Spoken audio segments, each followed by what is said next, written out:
since earlier today to a stage 4 on the CDPS scale. What's that mean? Well, we have a moderate wind threat with this storm, a low to moderate rainfall potential, storm size is getting into the significant category, and the overall threat to land is also getting into the significant category. But stage 4 overall means extensive damage is possible with this storm. All interests in Bermuda should be keeping a close eye on this, and even Canada should start keeping an eye on this, as they are now within the NHC's cone of uncertainty. So again, that means extensive damage potential is possible. You can see that wind field continuing to expand on Teddy, a Category 4 hurricane, as we continue to see those quadrants get larger and larger. Again, that's at 20.9 degrees north, 54.7 degrees west.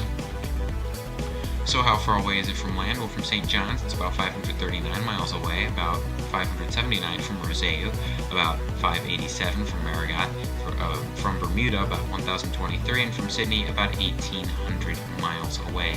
There are no watches and warnings in effect at this time, but by this time tomorrow, I would expect that to change. So what are we looking at right now on intensity estimates? Well, RAM and AMSU keeping it at a Category 3, but Recon in the National Hurricane Center and Force 13 running with 140 miles per hour. SATCON is at 145, and ADT is all the way up at 155 miles per hour. Well, here we are with the cone of uncertainty for the storm. Teddy's expected to remain a major hurricane with a 145 mile per hour peak given by the National Hurricane Center, and it'll still be a major as it approaches Bermuda.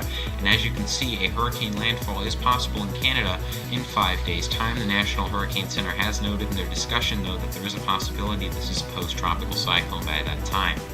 So let's take a look at the H-Wharf's rain swath. You can see it there accordingly, and you can actually see how shear increases on the day 4 and 5 forecast points as that rain all gets lofted to the west. Regardless, there you can see that 16 to 24 inch very isolated point, but Bermuda itself unlikely to get much more than 8 inches at a maximum here, assuming that the center does pass to the east of Bermuda, which is expected at this time, and even 8 inches could be a stretch. Sea surface temperatures are looking good as of 6 UTC still. We're seeing there that Category 4 sitting in 28 to 29 degrees Celsius waters, more than enough to sustain it for now. So what are the chances of tropical storm force winds? Well, for Bermuda, they're up to 80 to 90%, so tropical storm watches and warnings are possible, if not likely, over the next few days. You can see those tropical storm force wind probabilities really starting to extend up into Canada as well, with some 40 to 50 and even 50 to 60 contours getting dangerously close to the coast there. You can also see on the chances of hurricane force winds, Bermuda in the 30 to 40% chance slot, and you can see there as those chances do extend to the north, they do extend towards Canada with time. Definitely something of concern, to say the very least. Alright, well, let's take a look at the weather models. You can see there they are running behind, with Teddy being in Category 4, the LGEM being the closest, showing little strengthening, but the National Hurricane Center official forecast, as of this model diagnostic diagram, is showing a 150 mile per hour peak. Again, they have downgraded that to 145 in the most recent advisory.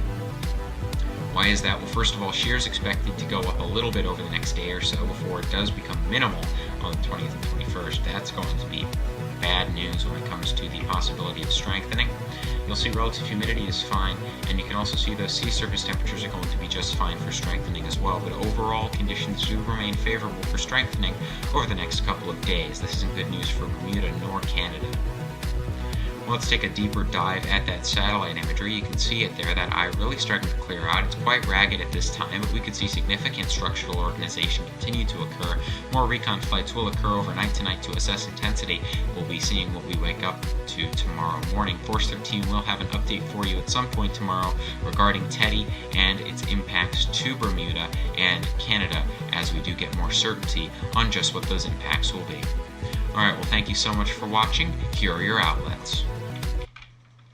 You can follow our outlets. First of all, the website